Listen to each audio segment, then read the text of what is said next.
يا إمام الرسل يا سندي أنت باب الله معتمدي فبدنياي وآخرتي يا رسول الله خذ بيدي. Allahumma salli ala Sayyidina Muhammad wa ala ali Sayyidina Muhammad.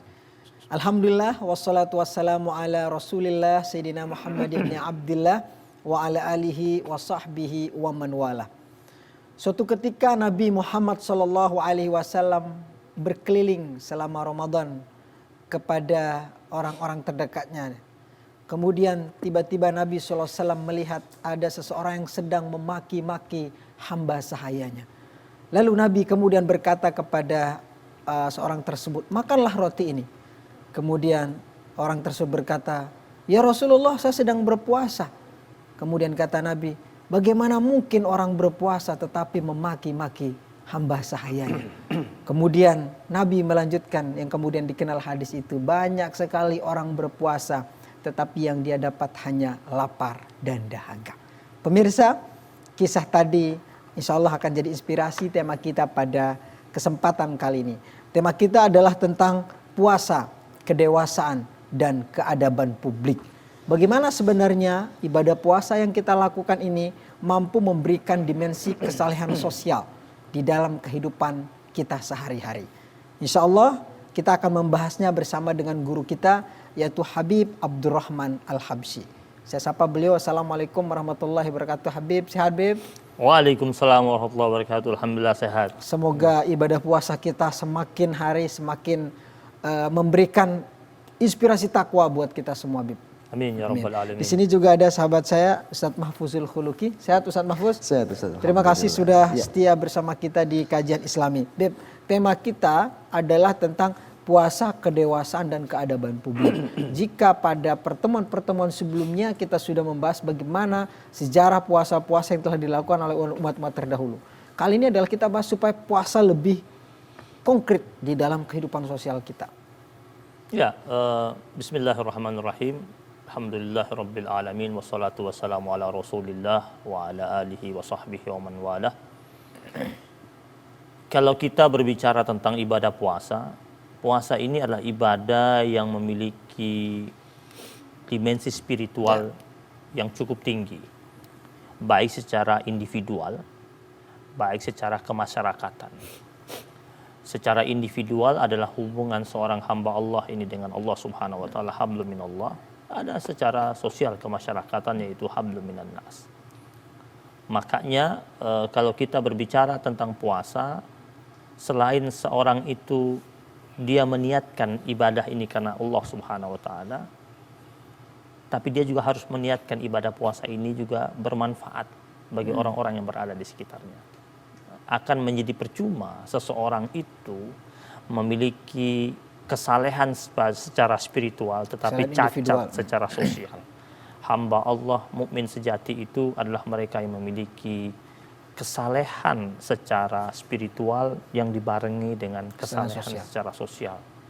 Dan ini pesan puasa ada di situ. Dua-duanya individual, sosial. Dua-duanya ada di situ, individual dan sosial. Dan bisa kita minta kepada ustadz kita untuk melantunkan firman Allah Subhanahu wa taala.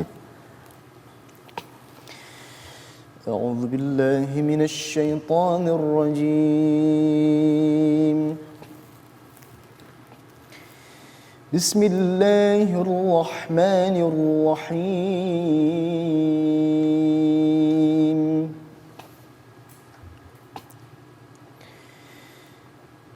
Ya ayyuhalladzina amanu kutiba alaikumus shiyam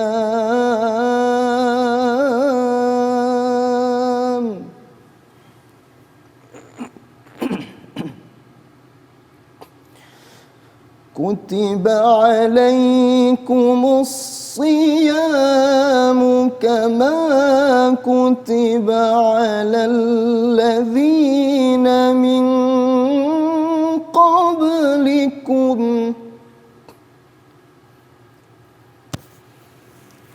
كما كتب على الذين من قبلكم لعلكم تتقون.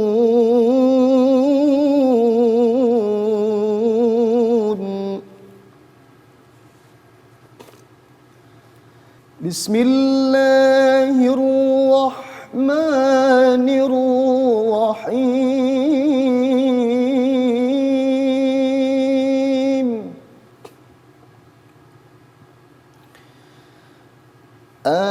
آمنوا بالله ورسوله وأنفقوا مما جعلكم مستخلفين فيه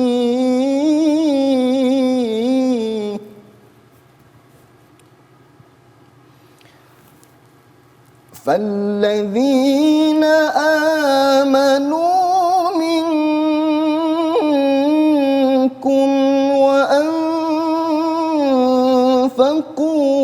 لهم أجر كبير.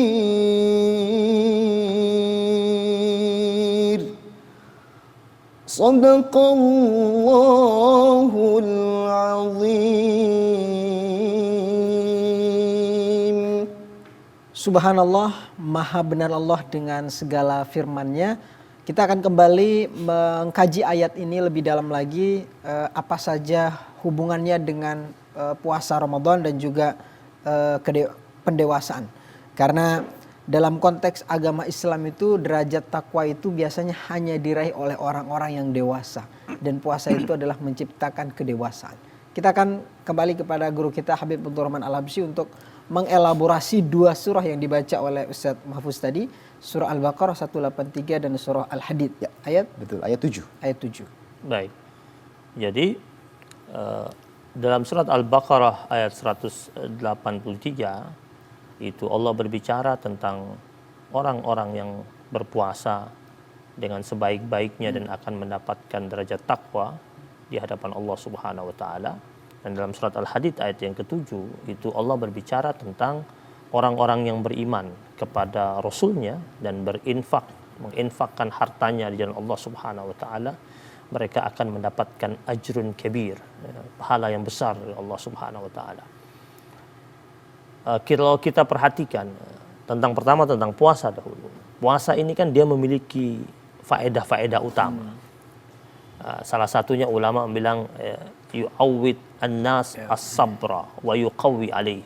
Dia membiasakan manusia itu agar terbiasa untuk sabar dan kuat dalam kesabaran. Ini efek daripada puasa itu. Kemudian yang kedua, yu'awwid an-nas an-niza.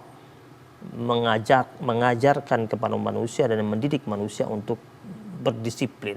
Disiplin, taat aturan. Taat aturan kan, ada jam berbuka, ada jam Ya.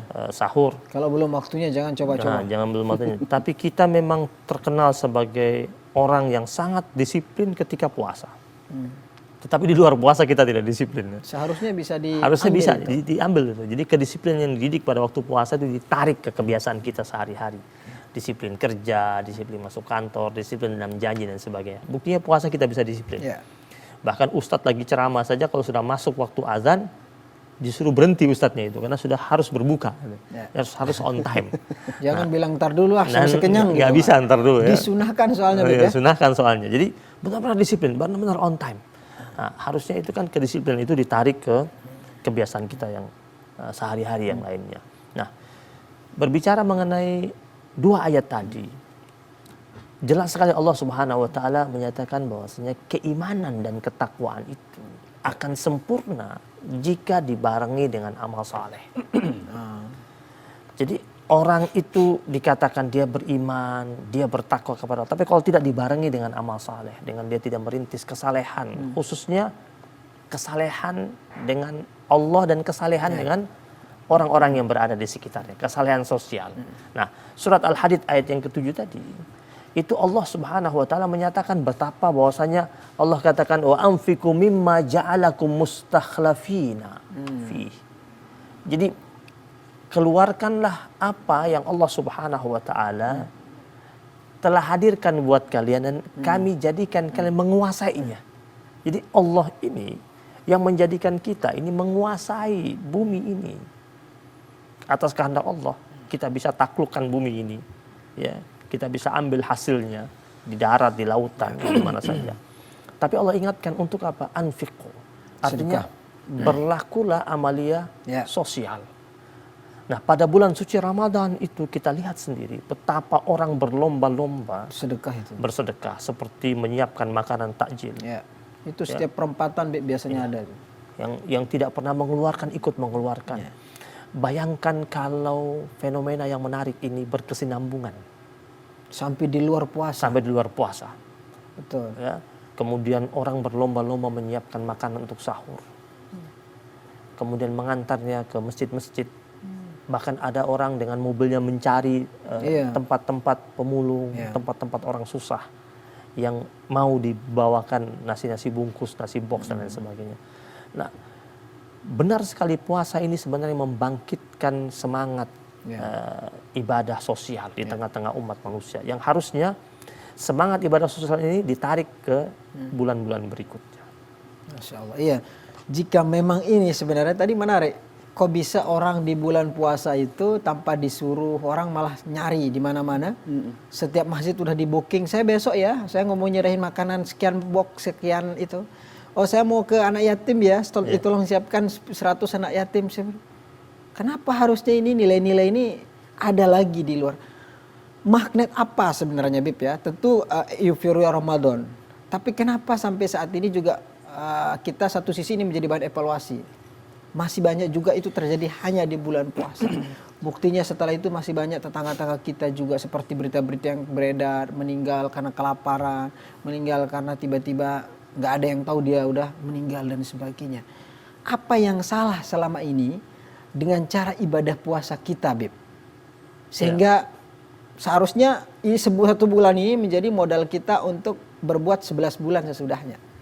Ya, bisa jadi begini. Bisa jadi mereka melakukan tersebut yang pertama karena tradisi.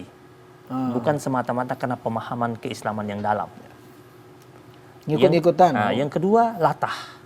Oh, iya. Yang pertama karena tradisi, karena sudah terbiasa dari turun-turun dia lihat itu, terus diikutin tanpa menggali apakah ada dalil-dalilnya, kemudian apa yang bakal dia dapatkan kalau dilakukan itu, reward apa yang dia dapatkan dari Allah Subhanahu wa taala. Kalau dia pahami tentang bulan Ramadan, bulan yang penuh dengan hikmah, bulan yang penuh dengan rahmat, bulan yang penuh dengan cinta kasih dan kasih sayang. Dia tahu tentang hadis Nabi, kana Nabi sallallahu alaihi wasallam ajwadun nas. Nabi itu orang yang paling sangat dermawan. Wa kana ajwadu mimma yakun fi Ramadan. Ketika datang bulan Ramadan, Nabi jauh lebih dermawan lagi. Maka dia pasti mengatakan, oh kalau begitu memang di Ramadan saya gencar, tetapi di luar Ramadan saya ikut kayak Nabi. Jadi Nabi itu seumpamanya di luar Ramadan Nabi sedekahnya tiap hari 5 dirham. Itu datang Ramadan Nabi 50 dirham tiap hari. Jadi Nabi itu sudah dikatakan ajwadun nas, orang yang sangat dermawan. Wa ajwadu mimma yakun fi Ramadan. Ketika Ramadan jauh lebih dermawan lagi. Berarti di luar Ramadan Nabi juga masih tetap mengeluarkan infaknya di jalan Allah Subhanahu wa taala, berbagi-bagi kepada orang lain. Nah, itu sebenarnya harus ditanamkan. Jadi jangan sampai ini hanya euforia sesaat. Hanya pada bulan suci Ramadan. Ketika selesai Ramadan dikatakan, ya sudah selesai Ramadan. Ada orang datang, bagi dong.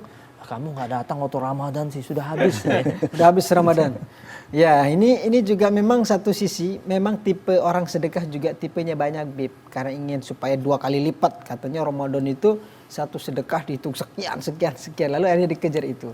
Nanti kita akan membahasnya kembali, tema kita tentang puasa, kedewasaan dan keadaban publik. Sesaat lagi tetaplah bersama kami dalam program Kajian Islami TVRI.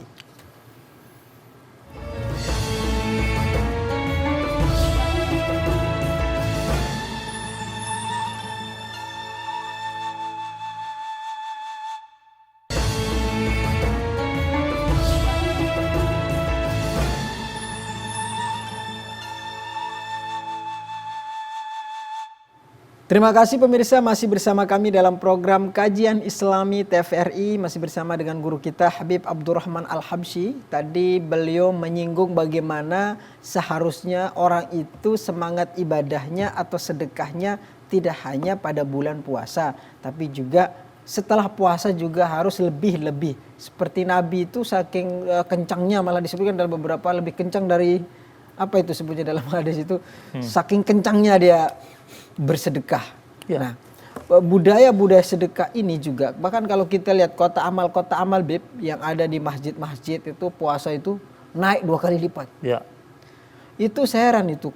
Dari mana? Kemudian penghasilan makanan, baik dari sisi aspek makanan juga ini, karena kita bahas tentang kesalahan. Itu omset yang ada di penjual-jual makan itu 2 kali lipat di luar puasa. Tingkat produktivitas puasa itu sangat tinggi sekali, baik dari aspek ekonomi maupun dari tingkat itu. Ya. Begitu tingginya.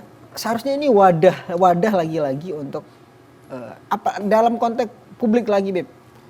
Supaya nanti pasca Ramadan ini ruang-ruang publik kita, media maya kita, media sosial kita tidak lagi udahlah selesai dengan urusan-urusan politik yang nggak penting, misalnya dalam arti saling sindir sana sini. Itu masuk juga dong dalam masuk pendewasaan publik, Beb, ya, terkait dengan ibadah puasa. Ya, kita bicara tentang mengenai pendewasaan dalam hal sosial di tengah-tengah masyarakat dalam ibadah puasa. Puasa ini sebenarnya harusnya melahirkan rasa perhatian yang tinggi antara sesama umat manusia. Ada perhatian, ada empati, ada simpati, ada atensi kepada orang lain. Ini dididik dalam ibadah puasa itu.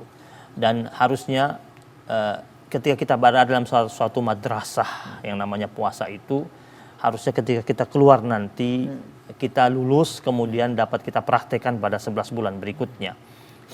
Sebagaimana Nabi ajarkan bahwasanya bukan menjadi umat Nabi Muhammad SAW yang ketika dia tidur dalam keadaan kenyang, tapi sedangkan tetangganya tidur dalam keadaan kelaparan. Nabi bilang laisal mu'min, bukan menjadi orang mukmin, alladzi yashba'u dia dalam keadaan perut, wajaruhu ja'iun ala jambih, sedangkan tetangga yang berada di sampingnya itu dalam keadaan lapar. Dia bukan mukmin, kata Nabi. Sampai Rasul katakan seperti itu.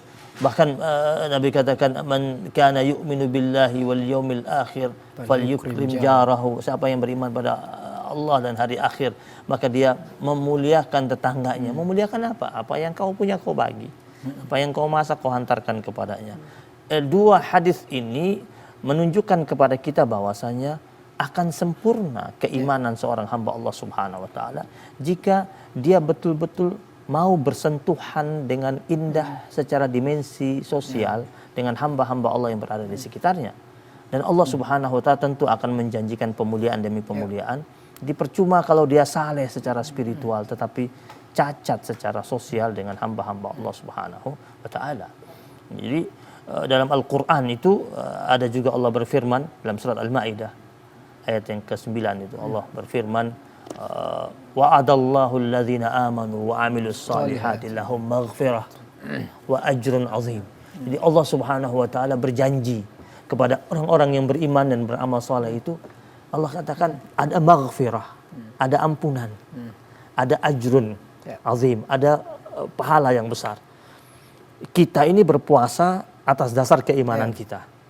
Dan kalau kita jalankan dengan atas dasar keimanan kita, Allah bilang, Allah janjikan itu. Ada maghfirah. Makanya kenapa Ramadan dikatakan sebagai syahrul maghfirah? Bulan ampunan. Karena memang ada ampunan yang Allah siapkan. Ada ajrun azim. Ada pahala yang besar Allah siapkan kepada kita jika betul-betul kita mampu menjaga ini, iman dan amal soleh dengan sebaik-baiknya. Baik. Iman amanu wa amilus solihat. Ini juga terkait dengan pendewasaan. Dewasa itu kan artinya jiwanya nggak labil ya. Bisa mungkin salah satunya itu ya, nanti mungkin pakar-pakar psikologi bisa menyebutkan. Tapi kedewasaan tidak kekanak-kanakan. Apa sih hubungan antara puasa yang kemudian ini kan orang menyebut adalah aspek ibadah, ritual. Tapi kok bisa kemudian sekarang para ahli-ahli dari berbagai kalangan itu juga mengadakan penelitian. puasa memberikan pengaruh yang sangat luar biasa terhadap perilaku dampak behavior seseorang itu. Gimana kita sejelaskan misalnya dalam aspek ritual Islam itu? Ada penelitian di Barat, pernah melakukan penelitian sudah beberapa waktu yang lalu, sudah cukup lama. Orang-orang Barat melakukan penelitian, pakar ilmu kejiwaan tentang efek puasa secara psikologis. Jadi ambillah 10 orang yang berpuasa, 10 orang yang tidak berpuasa. Diambil, kemudian setelah disuruh yang 10 orang ini berpuasa, yang ini tidak berpuasa selama kurang lebih seminggu gitu, terus dipertemukan. Setelah seminggu dipertemukan, kemudian diteliti. Dan hasil penelitian mengatakan bahwasanya mereka yang berpuasa itu adalah orang-orang yang lebih tenang jiwanya. Ketika diajak berkomunikasi, itu ucapannya lebih tertata, lebih wise, lebih bijak. Connect, ya. Lebih bijak, lebih tenang, emosional dapat dikendalikan. Jadi situlah akhirnya dimunculkanlah kesimpulan bahwasanya memang puasa ini menghadirkan kesehatan bagi orang ini baik secara jasmani dan rohaninya. Jadi memang puasa ini sebenarnya kalau dijalankan dengan sesungguhnya akan menghadirkan pribadi-pribadi yang cemerlang. Orang yang betul-betul berpuasa tentu dia juga akan membangun keadaban dia dalam berkomunikasi di dunia maya. Ya. Orang yang masyarakat yang betul-betul merawat puasanya itu, maka tindak kekerasan itu akan dapat ditekan di tengah-tengah masyarakat tersebut kalau diisi oleh orang-orang yang banyak berpuasa. Kita tahu bahwasanya era sekarang era digital.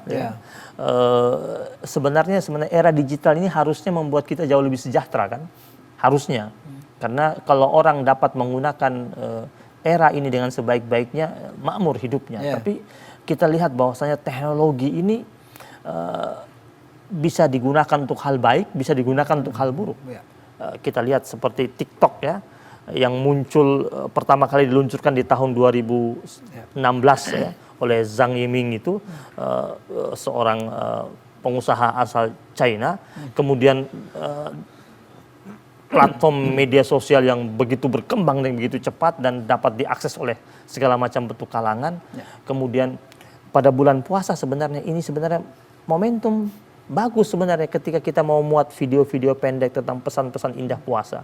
Tapi akan menjadi cacat ibadah puasa kita ketika di bulan Ramadan, bulan yang penuh dengan kesucian, dengan keberkahan itu, media-media sosial yang begitu bagus yang sudah disiapkan, sudah ada di sekitar kita, ya, apa saja aplikasi itu, kalau kita tidak menggunakan dengan sebaik-baiknya, padahal sebenarnya kita bisa gunakan dengan sebaik-baiknya untuk menyebarkan informasi-informasi baik, ya, untuk menayangkan video mungkin hanya cuma 15 detik atau 30 detik, yang perlu diketahui berapa banyak pahala yang kita dapat ketika kita berselancar di media sosial di bulan Ramadan menyebarkan informasi-informasi baik, dan informasi kita itu di-share lagi ke ribuan orang, satu hari berapa juta pahala yang kita dapat dan sedekah berapa kelipatan yang kita dapatkan, karena pahalanya berlipat-lipat kan. Kaitan dengan media sosial juga Beb, di era saat ini, dalam momen-momen Ramadan, apa saja yang kemudian kita perlu nih bagi teman-teman yang aktif di dunia media sosial, di TikTok, di Instagram dan sebagainya, apa saja yang perlu dikembangkan dan juga apa saja yang perlu diantisipasi sehingga jangan sampai ibadah puasa kita justru gara-gara kita terlalu sering scroll, tahu-tahu udah 2 jam scrollnya. Wah, ketemu-temu. Itu kan kayak candu ya. Scroll, kok enak sekali. Oh, ada lagi penasaran. Apa Beb yang perlu kita wanti-wanti sehingga kita lebih dewasa lagi, kita lebih care lagi dengan diri kita, dengan orang-orang sekitar kita dalam momen puasa ini? Ada hadis Nabi yang kita sering dengar di setiap kali bulan Ramadan dan banyak jamaah kita hafal ya. Man shama ramadhana imanan wa ihtisaban, ghufira lahu ma taqaddama min dzambi. Hadis riwayat Imam Bukhari, Imam Muslim. Nabi mengatakan siapa saja yang berpuasa pada bulan Ramadan dengan imanan wa ihtisaban, dengan keimanan. Wa ihtisaban itu apa? Berharap pahala semata dari Allah Subhanahu wa taala. Jadi apa yang kita buat, kita ingat ini bulan Ramadan, dan yang saya buat ini saya berharap dapat pahala, bukan dipuji sama orang, bukan disanjung sama orang, bukan dibanggakan oleh orang. Jadi harus benar-benar berdimensi iman dan wahtisaban. bukan karena ingin menjadi terkenal, ingin menjadi banyak viewersnya, tidak, semata-mata iman dan wahtisaban. Kalau itu dilakukan, maka Allah Subhanahu wa taala mengatakan, Rasul mengatakan dalam hadis itu, ghafir lahu ma taqaddama min dzambihi. Allah akan ampuni segala macam bentuk dosa-dosanya. Jadi jangan habiskan waktu kita yang Allah berikan buat kita. Ini waktu ini Allah yang kasih. Allah yang serahkan buat kita. Tinggal bagaimana kita memanage waktu tersebut, dan kita bakal ditanya sama Allah Subhanahu wa taala tentang waktu yang kita pakai, terutama di bulan suci Ramadan. Ya. Terutama apalagi nih yang karena fase terutama hubungannya dengan kedewasaan ya. Orang-orang psikolog seperti Sigmund Freud, Abraham Maslow itu menyebutkan bahwa orang semakin tua itu maka kebutuhannya terhadap materi seharusnya kian berkurang. Orang kalau semakin lama berpuasanya, seharusnya tingkat ketergantungan terhadap barang-barang materi itu semakin berkurang. Apa supaya kemudian di usia kita yang terus bertambah, kalau kita dihitung Indonesia usia kita sekian, berarti udah berapa kali kita berpuasa sejak usia balik? Dikalkulasikan dengan total jumlah penduduk Indonesia, seharusnya sudah sangat besar sekali memberikan kontribusi ya di masyarakat gitu.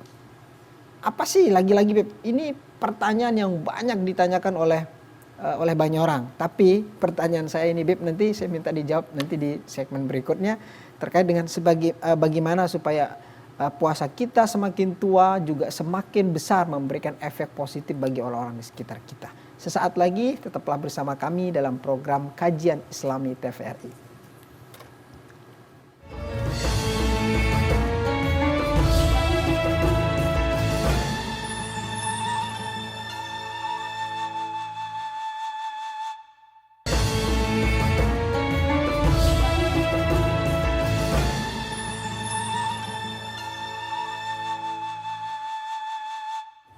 Terima kasih pemirsa, masih bersama kami dalam program Kajian Islami TVRI, masih membahas tentang puasa, kedewasaan dan keadaban publik. Tadi saya bertanya kepada Habib terkait dengan bagaimana di dalam pandangan-pandangan para psikolog itu seharusnya orang semakin tua itu semakin kurang ketergantungannya terhadap materi.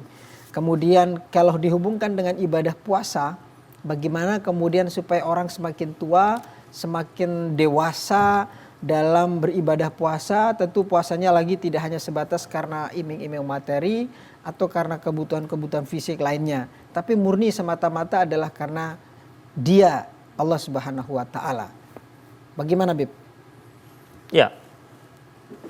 Puasa yang sesungguhnya itu puasa yang akhirnya mendidik jiwa kita itu betul-betul taat dan patuh kepada Allah Subhanahu wa taala. Orang yang betul-betul berpuasa adalah orang yang benar-benar memiliki semangat untuk meredam hawa nafsunya. Ya. Jika ada orang dia sudah berpuasa dan dia menyatakan dirinya berpuasa tetapi ternyata belum mampu meredam hawa nafsunya, berarti dia belum betul-betul berpuasa. Ya. Sebagaimana kan dikatakan sama Nabi, rubba sa'imin, betapa banyak orang yang berpuasa, laisa lahu min siyamihi ilal ju' wal atas.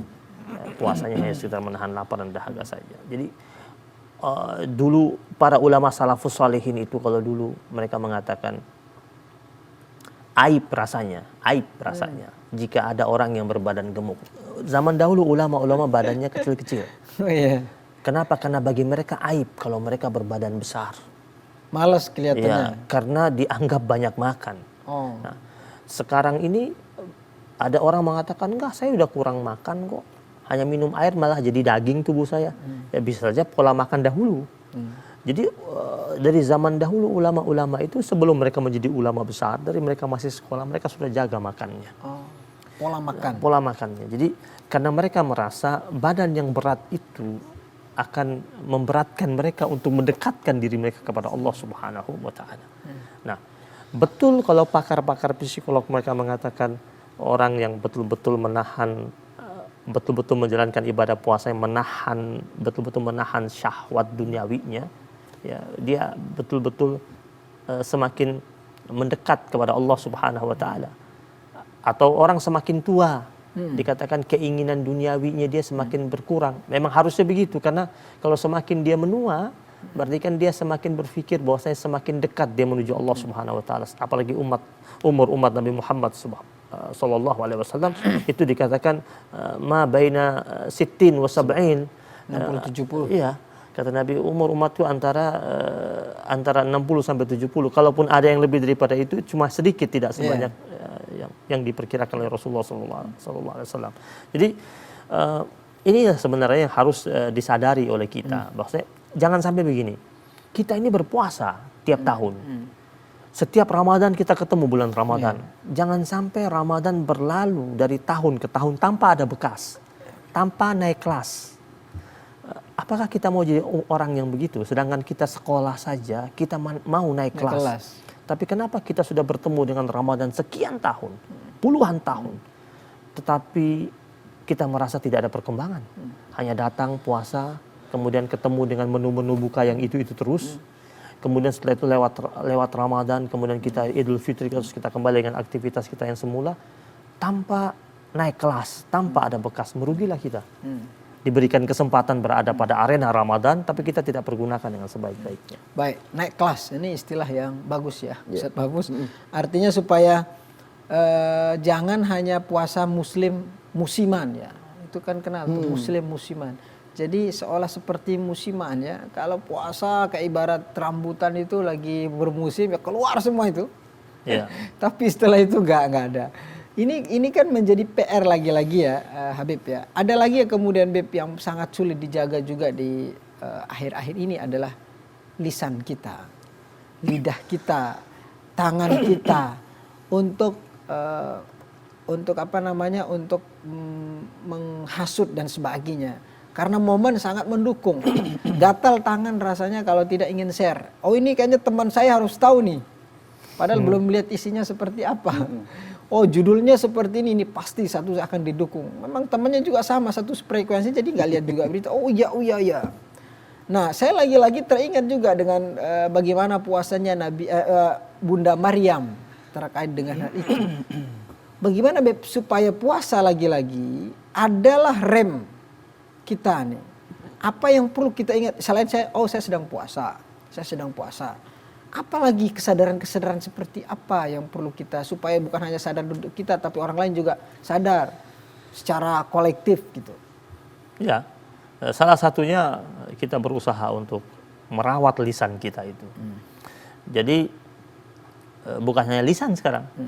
Tangan. Saya malah ada istilah baru sekarang, harus puasa jempol. Oh, puasa jempol. Puasa jempol karena jempol ini yang suka aktif ya, mulutnya tidak mengucapkan kata-kata tapi jempolnya dengan begitu aktif ya, menari-nari di atas gadgetnya. Dan ini yang terkadang tanpa disadari atau dalam keadaan sadar dia telah mencederai ibadah puasa dia. Makanya dalam Al-Quran itu salah satu pesan Allah Subhanahu wa ta'ala kepada hamba-hambanya yang beriman itu adalah qaulan sadidan itu. Ucapan atau perkataan yang benar yang termaktub dalam surat Al-Ahzab. Silakan Ustaz. Baik. A'udzu billahi minasy syaithanir rajim.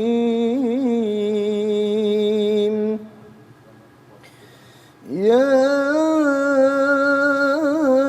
أيها الذين آمنوا اتقوا الله وقولوا قولا سديدا يصلح لكم أعمالكم ويغفر لكم ذنوبكم ومن يطع الله ورسوله فقد فاز فوزا عظيما صدق الله العظيم. Ada istilah tadi kaulan ya Beb ya. Banyak sebenarnya istilah-istilah kaulan dalam Al-Quran Beb ya. Sadida, layina, karima, maisuro. Ini kan tema-tema bagaimana kita berbicara komunikasi yang baik kepada orang. Apa lebih dalam lagi Beb yang kita perlu bedah dari ayat ini? Ya, jadi Allah Subhanahu wa ta'ala menurunkan firman Allah ini, ya ayyuhalladzina amanu taqullaha wa qulu qawlan sadida. Hai orang-orang yang beriman, bertakwalah kalian kepada Allah Dan setelah Allah perintahkan bertakwa, Allah katakan ucapkanlah ucapan yang benar. Sadid.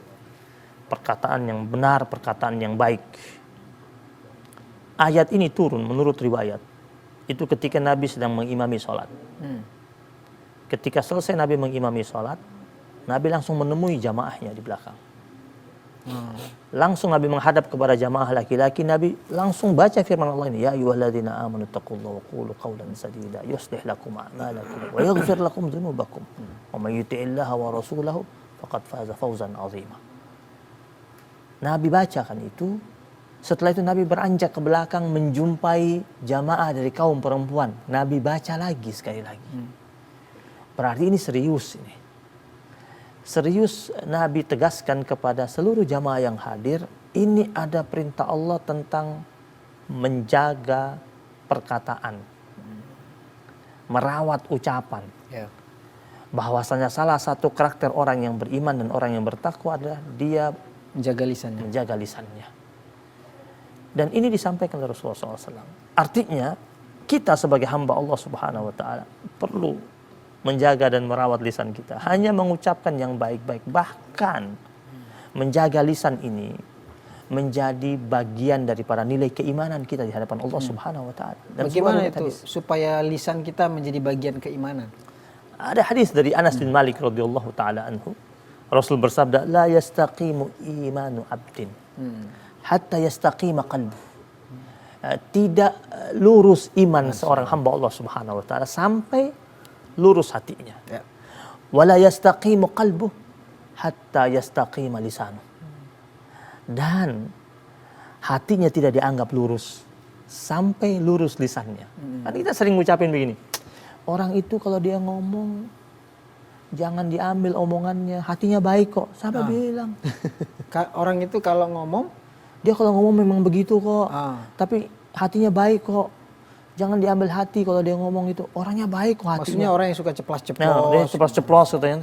Udah deh, orang itu memang biasanya begitu. Maklumin aja, hatinya baik kok. Enggak. Dalam Islam enggak ada begitu.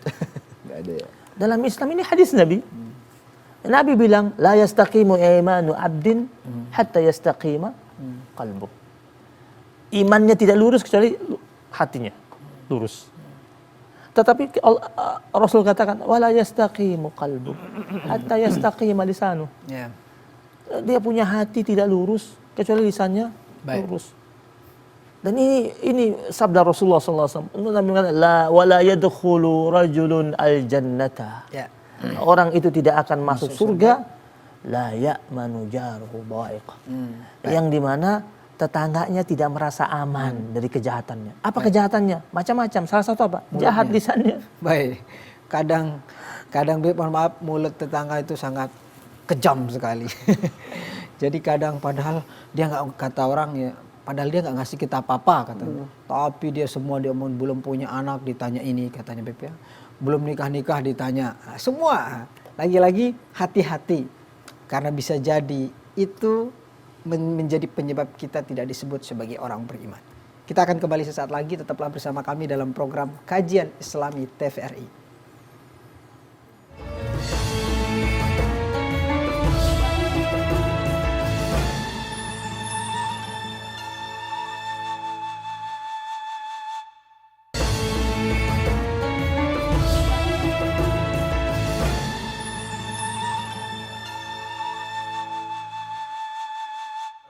Terima kasih pemirsa, masih bersama kami dalam program Kajian Islami TVRI. Kita masih bersama dengan guru kita Habib Abdurrahman Al-Habsyi. Tadi menyinggung terkait dengan jangan sampai kita itu justru menjadi orang yang suka mengganggu, terutama tetangga. Itu karena orang itu katanya tadi Beb ya, nggak disebut beriman. Percuma dalam tanda kutip sholat ya. Kan bahkan saya pernah dengar itu Beb, ada seorang wanita yang rajin sholatnya, tapi kata Nabi, dia masuk dalam neraka. Penyebabnya salah satunya adalah karena dia suka menggunjing. Ngomongin orang, sampai nyakitin hati tetangga. Ini Beb yang suka gini-gini. Iya, baik. Betul. Nah, kalau kita lihat ayat tadi ya, yang telah dibacakan tadi dalam surat Al-Ahzab tadi. Itu Aisyah pernah bilang, ma qama Rasulullah sallallahu alaihi wasallam 'alal mimbar illa sami'tuhu yaqul ya ayyuhalladzina amanu taqullaha wa qulu qawlan sadida. Jadi Nabi itu setiap kali dia berada di atas mimbar mau menyampaikan pesan-pesan mulia, Selalu awali dengan itu. Ittaqullah qulu qawlan sadida. Itu yang Nabi sampaikan. Takwa kepada Allah dan ucapkan ucapan yang benar. Yang benar.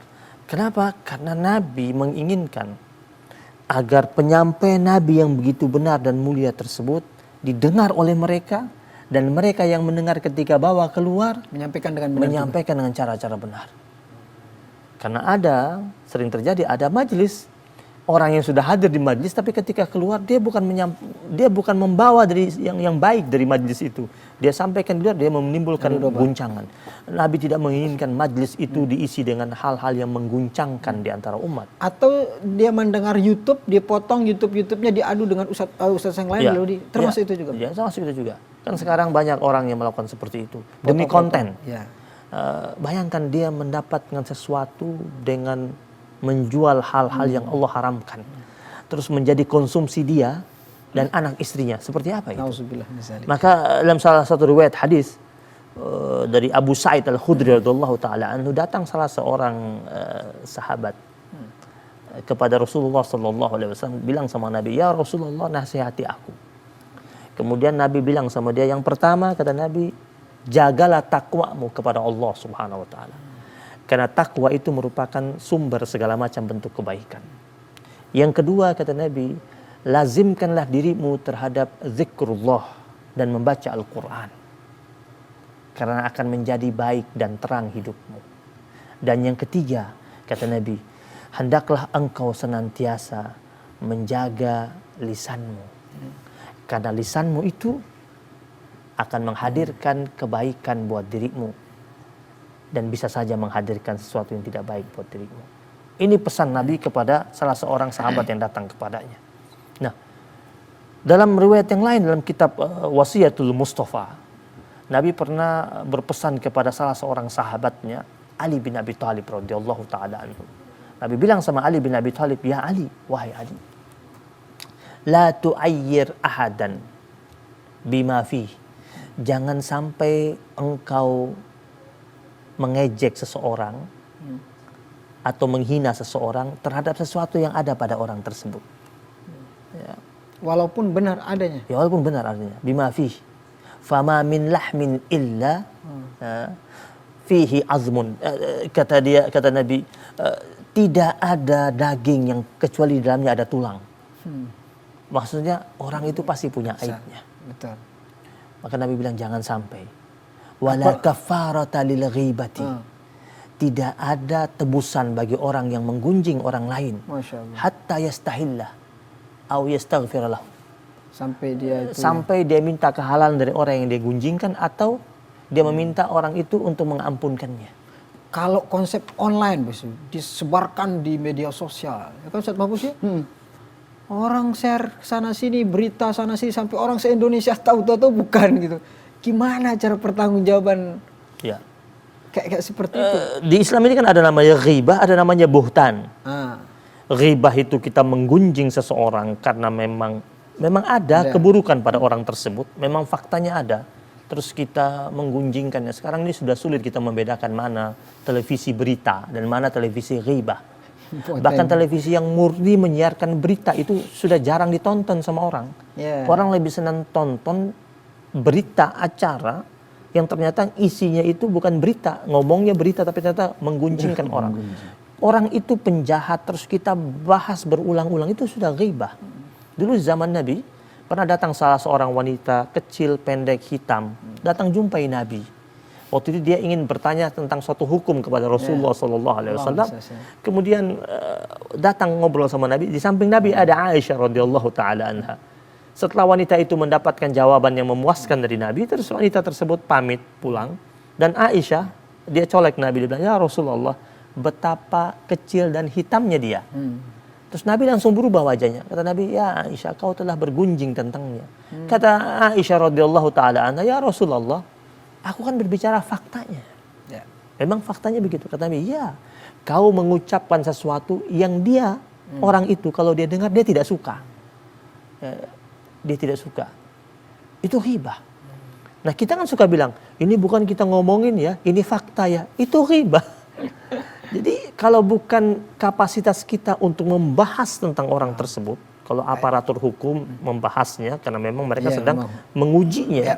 Tetapi kalau kita yang bukan aparatur hukum, bukan orang yang bersinggungan dengan orang yang sedang bermasalah tersebut, terus kita membahasnya berepisode-episode ya. Jangan akan selesai. Nah itu Nabi pesan sama Ali bin Abi Thalib, jangan lakukan itu. Baik. Nauzubillah min zalik. Betapa banyak dosa sebenarnya kalau kita renung-renungin, terutama di jari-jari jemari kita. Mudah-mudahan Allah ampuni dan kita jangan berniat ulangi lagi. Terakhir Beb, kesimpulan terkait dengan tema kita pada siang hari ini. Harusnya amaliyah ibadah puasa yang sedang kita jalani dan insya Allah menjadi nilai keberkahan dalam kehidupan kita, betul-betul kita rawat dengan sebaik-baiknya. Kita menginginkan ibadah puasa kita ini cemerlang secara spiritual di hadapan Allah Subhanahu wa taala dan indah secara sosial dengan hamba-hamba Allah Subhanahu wa taala. Maka kalau kita menginginkan puasa kita itu betul-betul sempurna, betul-betul baik, maka puasalah lahir batin. Ini tidak hanya lebaran saya lahir batin, tapi puasa itu juga harus lahir batin. Baik. Puasa lahir batin. Ustaz Mahfuz sedikit. Salah satu ibadah zahir saat puasa adalah tadi dikatakan Habib bahwa kita bisa menjaga lisan kita dari perkataan-perkataan yang buruk. Ini juga sejalan tadi dikatakan dalam Al-Quran qaulan sadida. Sejalan dengan hadis Rasulullah SAW, man kana yu'minu billahi wal yawmil akhir falyakul khairan aw liyasmut. Wallahu a'lam bishawab. Baik, mudah-mudahan apa yang kita dapatkan pada hari ini menjadi modal kita untuk dekat kepada Allah. Terakhir ini menjadi ingatan kita semua. Kata Nabi SAW, barang siapa yang berpuasa dengan iman dan semata-mata karena mengharap pahala dari Allah Subhanahu wa taala, ghufira lahu ma taqaddama min dzambi. Allah akan ampuni dosa-dosanya yang telah lewat. Dengan begitu kita juga nanti akan lahir keadaban, kesalehan yang bermanfaat buat banyak orang. Saya Muhammad Hizbullah pamit undur diri. Terima kasih. Sekian. Wassalamualaikum warahmatullahi wabarakatuh. Waalaikumsalam. Salatun